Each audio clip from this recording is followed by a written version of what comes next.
Actually, I'm going to be fair for a moment. I'm not often fair, but I'm going to be fair for a moment. Actually, the Labour Farming Minister is here at the Game Fair today. I think he was on your stage earlier, wasn't he? Absolutely. He was on your stage Daniel earlier. Zeichman was sitting right there. One of the Labour whips I've seen wandering around, even had a go at shooting up on the Basque stand earlier. There's a couple of other Labour MPs I've seen here. And I guess my biggest appeal to everybody that wants to see a future for shooting and for angling and for trail hunting and for all the other rural pursuits that we love is that there are rural Labour MPs now. Terrible thing to say, but you're right. And before they do something out of an ideological prejudice, or before they do something out of potentially spite because they've had a couple of hundred emails in their inbox from people that don't understand shooting either, my appeal to everyone in this room right now, if you've got a Labour MP or a Lib Dem MP for that matter, or a Green one, write to them, invite them to your shoot, invite them to your game dealership, invite them to your gun shop, invite them to your angling club or whatever it might be to show them the reality of what we do. Because actually for a lot of people I speak to from the left of politics more generically, that understanding isn't there. And I think the most critical thing to do before we do start seeing private members' bills coming up, not legislation from the government front bench, not stuff that Starmer or whoever is pushing, but stuff that perhaps the more irritable backbench from the government side might put forward, that we actually get our message properly out there for those new members of Parliament that I look out at from the other side of the House. And I think even the doorkeepers in the House of Commons are having trouble actually learning all their the names and the faces because there are that many of them. And get them to understand your businesses, your passions, your shoots, your angling clubs, whatever they may be, so that there isn't that position of ignorance. Seems to be a very strange thing about politics and politicians is that you probably got into this to improve society. Yeah. And yet almost every bill that goes through, especially in the DEFRA area, the hunting area, has to prove the economic benefit, has to prove the environmental benefit. Yeah. Very seldom has to prove the societal benefit. So are you saying people should get their MPs out in order to see the societal benefit firsthand? Is that the point? Yeah, absolutely. Because when you've actually got a member of Parliament, and actually I've seen it from my own side, there have been in the last Parliament, in the last 4.5 years, Conservative MPs that have gone out to shoots for the first time ever. They've literally never seen a shotgun before, or they've never tasted pheasant or venison or something. I know that sounds weird to be saying things like that at the Game Fair, but there are plenty of people out there that just have no clue about rural pursuits. And when they actually see it on the ground, and all of a sudden, let's take an obvious prejudice that might be held out there, where they suddenly see on a shoot that everybody there hasn't come in a Rolls Royce with a butler, and so it was going back to when the hunting ban was going through. Actually, one of the most effective bits of political advertising I think I've ever seen was the Countryside Alliance poster with the nurse, but that same nurse in her red jacket about to go hunting with the slogan above her as a huntmaster, now you hate her, and as a nurse, now you don't. If we can break those prejudices and that belief that everyone that shoots is aristocracy or something, and actually they go and see that normal people, I'd quite like to include myself in that, but normal people, take part in shoots, every day of the season and clay shooting, etc., throughout the whole year. Likewise, same for angling, same for trail hunting, although I think trail hunting is very much in their sights at the moment. That was one of the things that did go in their manifesto. It did. On rural affairs, one of the 87 words that they managed to muster up in their manifesto. I think it's breaking those false narratives that a lot of politicians hold. Okay, one point that Neil Parish, former colleague of yours, made yesterday at the Game Fair is that when you have these kind of, I think they'd probably call them triggering issues, whether that's private schools, Israel, trail hunting, whatever it is, you'll get a pack of pretty hard left-wing Labour MPs into the House of Parliament, howling, voting. They are a mob. And that Keir Starmer's got a problem. He's got an awful lot of MPs, and some of them are like that, and he will have to toss them red meat from time to time. And if you have the run-of-the-mill things he feels he needs to do to the economy, to business, all the good stuff, the NHS, he will do that. But to keep that lot quiet, he is going to go through his list. I mean, one point I got a laugh for yesterday. I'll see if I get a laugh for it today. I am a public school educated trophy hunter with a Jewish sounding surname. I've got no hope. No, didn't get a laugh today. But that's the problem. Point, yeah. Do you agree with that analysis that because it's emotional, they're going to vote? They're going to vote for a ban on our way of life without evidence. Yeah. I think it could go one of two ways. With the majority that Starmer's got in the House of Commons, he's pretty confident of being able to win pretty much anything he puts in front of the House of Commons. So I'd say the bigger risk, rather than him having to start throwing red meat, although who knows what will happen in year 4, year 5 of the Parliament. Tony Blair used to cut and run after 4 years when he had big majorities, because why risk the 5th year for something to go wrong? But the later we go into the Parliament, I think that might become a reality. I would say the far greater risk right now is that there is a huge number of still the Corbynistas or the harder left of the Labour Party sat without a ministerial job, without something to tie them to the whip more firmly, the payroll as it's known in Westminster terms, who when they come out of the private members' bill ballot, or they get a slot on a 10-minute rule bill, or they talk to a friendly member of the House of Lords to introduce something down that end, are going to start trying some of this stuff themselves.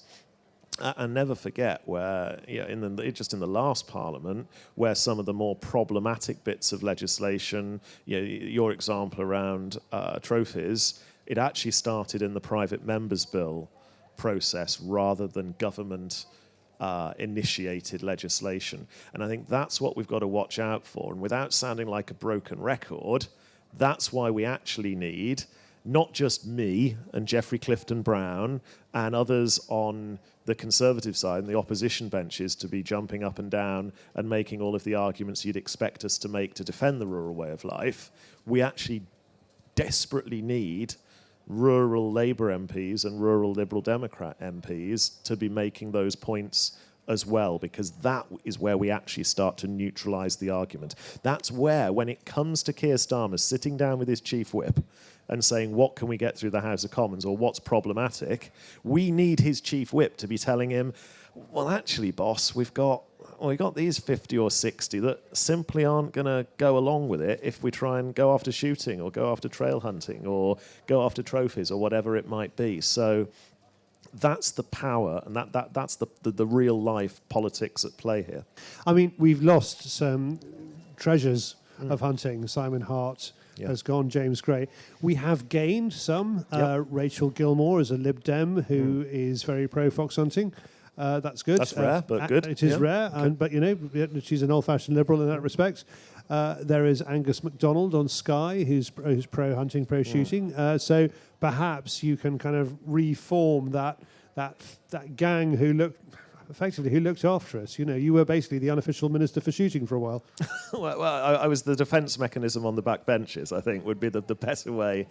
The better way of putting it. But yeah, certainly, I mean, on our side, we've got some good new MPs. Actually, there are 121 of us left. 26 of them are actually new to the House of Commons, who either took over seats where we had a retirement or, and I still haven't quite got it in my head how we actually pulled this one off, but we gained Leicester East as part of the general election this year. So we've got 26 new faces, actually many of whom I know personally are huge friends of shooting and rural pursuits. We've got people like Charlie Dewhurst in Bridlington and the Wolds. His family run a shoot. He's shot his whole life. We have got good people coming in on our side as well. So we've got to reform the all-party parliamentary group on shooting and conservation. That has been a bedrock of ensuring that positive messages about the value of shooting, both economically and environmentally, and in terms of conservation, in terms of food supply and the food chain, are getting through into government ministers' ears and the floor of the House of Commons. We've got to get, all those groups die when Parliament is dissolved, so you have to literally start again with all of them. And we've got to find some of those more left-wing but pro-shooting, pro-rural life voices to be part of that. Neil was quite rude about what he called the red wall MPs, the ones he said were not sound, he said, on these sorts of... He sounded like an old-fashioned Shires MP when he was saying things like that, but he said, in a way, it's probably quite a good thing to have got rid of them. I don't see exactly why he says that, but I can, at the heart of it, there's a point, I suppose. He believes that the Tories should be in favour of the countryside and the Labour should be urban, and you don't see it like that. The red wall, actually, shock horror, wasn't and isn't urban. Yes, of course, there are some urban seats up there, but actually, the vast majority of what became as the red wall, known as the Red Wall, was heavily, heavily rural. Seats like Rother Valley, the Alex Stafford represented and actually only narrowly lost on general election night in 2024. He was a huge supporter of shooting. Likewise, High Peak in Derbyshire, I think one of the biggest constituencies in England, like 600 square miles. Huge shooting community there. Rob Largan was an absolute champion of shoots. And the rural way of life in that constituency, again, sadly lost on election night. So, whilst Neil is often right on many things very specific to farming, if we avoid tractor websites, then he's not necessarily, I think, right on defining the urbanness or rurality of the Red Wall. Not on that one. It's an interesting point Daniel Zeichner made, was we worry too much about the rural-town divide. Obviously he's trying to be a consensus, one nation Labour minister in a funny kind of way. But he does say, he says we have to leave these misunderstandings behind if we are to succeed with Labour, if you see what I mean. Well, look, at the end of the day, I'm an opposition MP, but I want the government to succeed because I want the country to do well. And our job in opposition is to hold their feet to the fire to make sure they actually do that and they don't make the howlers and they don't try and promote legislation that's actually going to harm rural versus urban or any part of our national fabric. And that's a bloody difficult job when there's only 121 of us, but we're going to do it as professionally and as robustly as we humanly can. Again, though, it's all very well to sit here and say, we've just got to brush aside these divides. There are divides. There are clear different needs in a rural community compared to an urban one. I've sat on the Transport Select Committee for the last 4.5 years, where you can have endless conversations about buses. And people keep bringing up buses, but they're always doing it through a London-centric or a Birmingham-centric or places where it's quite easy to run regular buses perspective. And then when you say, well, yes, I've got 2 buses that come through a day in the village that I live, small, actually only about 40 minutes from here, there's the bus in and the bus out. And they don't quite always understand just how difficult it is across 100 square miles geography to run these sort of services. And so long as the civil service is so urban-centric and live in London or Birmingham or Leeds, it's very difficult to get that understanding of what we need as rural communities. That's very similar to a point you made last year. And can we just go into that? We spoke to her, but we had a few MPs on the stage last year. Crucially, we had to replace Therese Coffey with a cauliflower because she didn't turn up. But leaving that aside... I won't comment on that. It was very funny. Thank you. You were the one who said that when it came to Natural England to DEFRA, the civil service, perhaps, I'm paraphrasing, but they had too much autonomy. Is that fair to say? Yeah, I think that's definitely the case. And it becomes more and more the case the closer to an election you've got. So actually, right now, the new government are they're in a sweet spot. They've got this massive mandate from the country to deliver on their manifesto. Now, we might not want them to deliver on their manifesto when it comes to rural affairs, certainly some of those few specific points they made in it. However, they are at the absolute peak of their power over the civil service at the moment, because literally none of them can argue that they don't have a mandate or that they don't have the authority to get through that which they want to do, because I might not like it, but the public gave them that mandate, and there's no arguing with that. There's no sugarcoating that. But as the Parliament goes on, the civil service and all the quangos, particularly the quangos that aren't under direct ministerial direction, will start to take an inch and then a mile and then go the whole hog until they're basically blocking whatever politicians want to do.